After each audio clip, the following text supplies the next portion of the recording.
धर्मपीठाचे अधिकारी आणि सज्जनो, मी आज इथे बोलणार आहे, परंतु माझे उद्गार माझी शिक्षा कमी करण्याचा यत्न आहे असे कृपा करून समजू नये.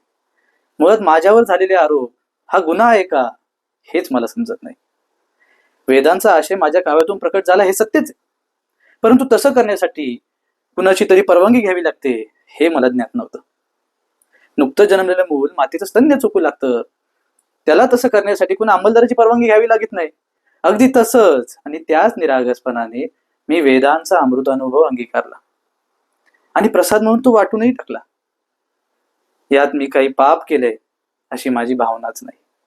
वेदात आणि उपनिषदात म्हटल्याप्रमाणे आपण सर्वच जण जर एकाच ब्रह्मतत्वातून निर्माण झालेलो आहोत आणि शेवटी त्यातच विलय पावणार आहोत, मग हा वेदाभेद कशासाठी? अवघी एकाचीच विण तेथे कैसे भिन्न भिन्न.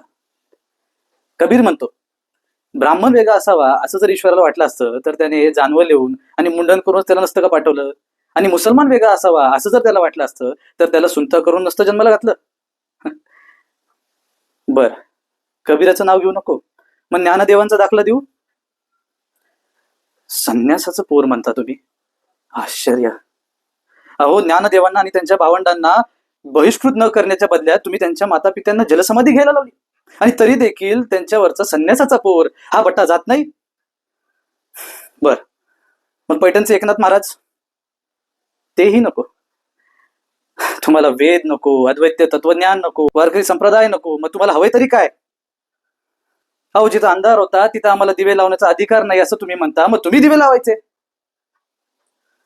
तुम्ही काय करायला हवे हे मी सांगत नाहीये, मी हेच सांगतो आहे की ज्ञान मिळवण्याचा अधिकार प्रत्येकाला आहे. ब्राह्मण, क्षत्रिय, शूद्र, वैश्य, चांडाळ आहे अधिकार. बाळ, नारी, नर आदी करून वेश्याही, होय वेश्याही, सर्वांना, अगदी सर्वांना नाम संकीर्तन करण्याचा, परमेश्वराच्या जवळ जाण्याचा अधिकार नक्कीच आहे. अहो, मी ब्राह्मणांना शिष्य बनवले, मी ब्राह्मणांना पाया पडायला लावले. अहो, वारकरी संप्रदायात सर्वच जण एकमेकांच्या पाया पडतात, माऊली म्हणतात. समोरच्या माणसातल्या देवत्वाला तो नमस्कार असतो. आणि मी आजवर कधीही कुणाला शिष्य बनवले नाही. शिष्य करून घेणे, मठ स्थापित करणे, व्यापारी वृत्तीने शोषण करणे हे या मंबाजी सारख्यांची कामे. आणि हा, हेच एरवी ब्राह्मण कर्ज वसुलीसाठी त्यांच्याच वस्तीत शिरतात, याला तुम्ही काय म्हणाल? का कायदा फक्त आमच्यासाठीच आहे? मी गरजेपेक्षा जास्त बोलत नाहीये.